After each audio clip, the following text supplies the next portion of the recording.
నిమిషము కొంచెం కామెడీ అనిపిస్తుంది. వాళ్ళు మీ మీద, మీరు వాళ్ళ మీద. ఆయన అరెస్ట్ చేసింది లేదు, ఏదో బాల్క సుమన్ని లేకపోతే రేపు కౌశిక్ రెడ్డిని ఇంకెవరన్నా అరెస్ట్ చేస్తాడు. ₹1 కరప్షన్ సొమ్ము ఖజానాలో కలిపింది లేదు, ఒక గుంట భూమి వెనక్కి తీసుకుంది లేదు, ఆయన చేసింది లేదు, మీరు అరుస్తున్నారు. నీకు ఒకటే అరే దమ్ముంటే చేయమంటారు కదా, అన్ని ఫాల్స్ అలిగేషన్స్ కదా రఘు ఆయన చేసేది. ఏమి ఇబ్బంది అయింది? నీకేం చెప్తారు రఘు?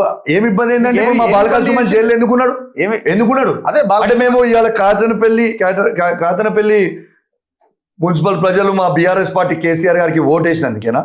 ఆడ మా మున్సిపల్ చైర్మన్ మేము గెలుస్తున్నామని ఇప్పుడు సుమన్ లోపల పెట్టింది దేనికి పెట్టిరు? లోపల మీ అయ్యా జాగిరా లోపల పెట్టడానికి? రేవంత్ రెడ్డి అయ్యా జాగిరా తెలంగాణ ఏమన్నా ఎట్లా పెడతాడా లోపల? తమాషానా? ఇలా ప్రజల తీర్పుని గౌరవిస్తలేవు ఎందుకు నువ్వు? ఇలా ప్రజలు క్లియర్ గా కేసీఆర్ గారు కావాలి అక్కడ అని మెజార్టీ ఇచ్చిర్రు. సిగ్గు లేకుండా గెలివే చేత కాక ఆట ఆడరాక గజ్జలు బాగలేవు అన్నట్టు ఇబ్బంది పెట్టి ఇలా మీకు క్లియర్ గా చెప్తున్నా, దళితుల పట్ల రేవంత్ రెడ్డి గారు ప్రవర్తిస్తున్న తీరు, రేవంత్ రెడ్డి గారి డైరెక్షన్స్ ప్రవర్తిస్తున్న పోలీసుల తీరు అసలు బాగాలేదు. మీకు 2 ఇన్సిడెంట్స్ చెప్పిన. ఇవాళ మా దళిత మహిళా సర్పంచ్ ని కొబ్బరికాయ కొట్టనీయకపోవడం రేవంత్ రెడ్డి గారు. ఇవాళ ఒక దళిత మాజీ శాసనసభ్యుడు, మాజీ పార్లమెంట్ సభ్యుడిని ఇలా తీసుకుపోయి జైల్లో పెట్టడం అన్యాయంగా. ఎందుకు దళితులంటే ఇంత విపక్ష ఎందుకు రేవంత్ రెడ్డి గారికి అని నేను అడుగుతున్నా. ఇది ప్రతి దళితుడు గమనించాలి. ఇలా దళిత బంధు కూడా ఇలా 2వ విడత నేను ఎంతో పోరాటం చేస్తే ఇలా 2వ విడత దళిత బంధు అనేది ఇలా హుజరాబాద్ లో విడుదల చేశారు. ఇలా 10 లక్షల కేసీఆర్ ఇస్తుండే, నేను 12 లక్షలు ఇస్తాను. ఇలా దళిత బంధు ఎందుకు ఇస్తలేవు ఇవాళ దళితులకి? ఎందుకు నువ్వు రేవంత్ రెడ్డి గారు ఇవన్నీ అడిగితే మేము అందరం గట్టిగా అన్ని అడుగుతుంటే ఇలా జైల్లో పెట్టాలి, సుమాన్ని పెట్టాలి, కౌశిక్ రెడ్డిని పెట్టాలి, జగదీష్ రెడ్డిని పెట్టాలి, ఇలా కేటీఆర్ గారిని పెట్టాలి, హరీష్ రావు గారిని పెట్టాలి, కేసీఆర్ గారిని ఇబ్బంది పెట్టాలి, సంతోష్ రావు గారిని ఇబ్బంది పెట్టాలి, అన్ని ఇబ్బంది, దయాకర్ రావు గారిని ఇబ్బంది పెట్టాలి. మొన్న మీరు చేసిన దీని తర్వాత కేసీఆర్ కూడా మీకు అక్షింతలు వేసిండు వార్తలు వచ్చినాయి. నువ్వు గుర్తుపెట్టుకో రఘు, కేసీఆర్ దేవుడు. కేసీఆర్ కౌశిక్ రెడ్డిని ఒక్క మాట అన్నాడు, కౌశిక్ రెడ్డిని బలపరుస్తాడు, ప్రతిదీ కౌశిక్ రెడ్డి చేసేది కరెక్ట్ అంటాడు. కేసీఆర్ గారు కౌశిక్ రెడ్డిని ఏనాడు కూడా ఒక్క మాట అనేది లేదు. కౌశిక్ రెడ్డిని బరాబర్ నాకు అన్ని విధాలుగా కేసీఆర్ గారు, కేటీఆర్ గారు, హరీష్ రావు గారు అన్ని విధాలుగా నాకు ఎప్పుడూ సపోర్ట్ ఉన్నారు, ఇప్పుడు కూడా సపోర్ట్ ఉన్నారు. వాడుతున్నారు మిమ్మల్ని గట్టిగా. నీకు ఒక్కటే చెప్తున్నా బ్రో, అసెంబ్లీలో వాడుతున్నారు. నీకు ఒక్కటి మిమ్మల్ని ముద్దు పెట్టి వాళ్ళు వెనకాల ఉంటున్నారు. రఘు నీకు ఒక్కటి చెప్తా రఘు, కేసీఆర్ గారు ఏనాడు, హరీష్ రావు గారు, కేటీఆర్ గారు ఏనాడు నన్ను ఈ ఇష్యూ మీద మాట్లాడమని నాకు చెప్పలేదు, ఏనాడు చెప్పలేదు. ఇలా నా రక్తం మరుగుతుందండి, నేను తెలంగాణ బిడ్డని.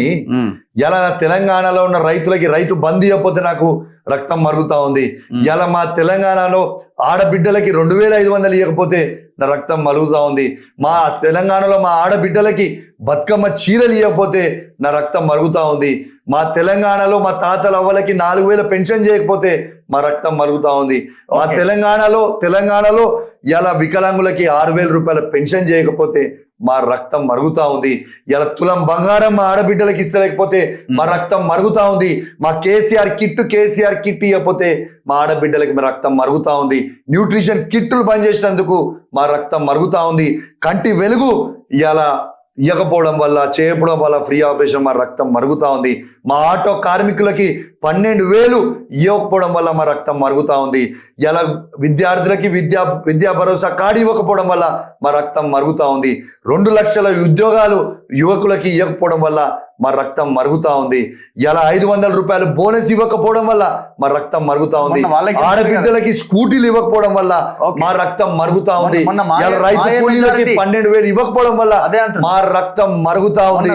బరాబర్ చెప్తున్నా, బరాబర్ ఏం గెలవలే వాళ్ళు, మెజారిటీ మాదే అంటున్నారు. ఇలా మా రక్తం మరుగుతా ఉంది. ప్రజల పక్షాన బరాబర్ కొట్లాడతాం. వాళ్ళు ఎన్ని చేసినా కూడా మేము ప్రశ్నిస్తూనే ఉంటాం. నువ్వు అన్న ఆన్సర్ చెప్తున్నావునా, టిఆర్ఎస్ గవర్నమెంట్ అధికారంలో ఉన్నప్పుడు సర్పంచ్ లిస్టులది మా మెజారిటీ సర్పంచ్లు 12,700 గ్రామ పంచాయతీలు అనుకుంటా, సబ్జెక్ట్ టు కరెక్షన్.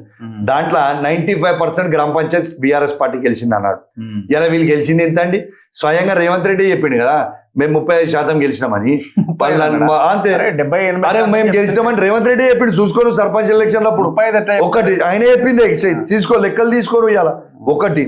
రెండోది, మొన్న మున్సిపల్ ఎలక్షన్ లో వాళ్ళది ఒక గెలుప. ఈనాడు పేపర్ల ప్రముఖ ఛానల్ దాంట్లో 15 లక్షల ఓట్లు అధికార పార్టీకి పడితే 10 లక్షల ఓట్లు ప్రతిపక్ష పార్టీకి పడ్డదని క్లియర్ గా ఈనాడులో హెడ్లైన్స్ రాసింది కదా. వాళ్ళది ఒక గెలుప. వాళ్ళు గెలిచిన కౌన్సిలర్ 1300 కౌన్సిలర్లు అయితే మేము గెలిచిన కౌన్సిలర్ 800 కౌన్సిలర్లు. మొన్న రిజల్ట్స్ ఇవి నేను చెప్పింది కాదు, ఇవి అన్ని ఫ్యాక్ట్స్ ఫిగర్స్. So, మా- 1300 కౌన్సిలర్స్ వాళ్ళు గెలిస్తే 800 గెలిచి అధికారం నుండి మాకంటే ఎన్ని గెలిచిరు ఎక్కువ? మాకు 400-500 గెలిచి 90 చిల్లర వాళ్ళు 4-5 గెలిచి అన్ని దొంగ లంగ దందాలు చేసి వానికి గింజుకోపోడు గది కాదు కదా. బీఫామ్ మీద ఎన్ని గెలిచినామో చెప్పాను. ఇలా బీఫామ్ మీద మేము 800 కౌన్సిలర్ గెలిచినాం, వాళ్ళు 1300 కౌన్సిలర్ వాళ్ళు గెలిచారు. మాది ఉన్న టప్లేనట. ప్రజల ఓట్లు 10 లక్షల ఓట్లు మాయి పడ్డాయి, 15 లక్షల ఓట్లు వాళ్ళు పడ్డాయి. బరాబర్ కేసీఆర్ ని నువ్వు రాసి పెట్టుకో రఘు, నీకు వాళ్ళు చెప్తున్నా. వాళ్ళ అధికారం ఉంది కాబట్టి వాళ్ళు భయపెట్టించో నయానో భయానో బెదిరించో ఎన్నో చేస్తున్నారు. కానీ నువ్వు రాసి పెట్టుకో, వచ్చే జనరల్ ఎలక్షన్ లో కాంగ్రెస్ పార్టీ సింగిల్ డిజిట్ కంటే ఎక్కువ ఎమ్మెల్యేలు గెలిస్తే నా ముక్కు భూమికి రక్తం రాసి పెట్టుకో. నీ బలమా వాళ్ళ బలహీనతతోనే? మా బలమే. కేసీఆర్ గారు చేసిన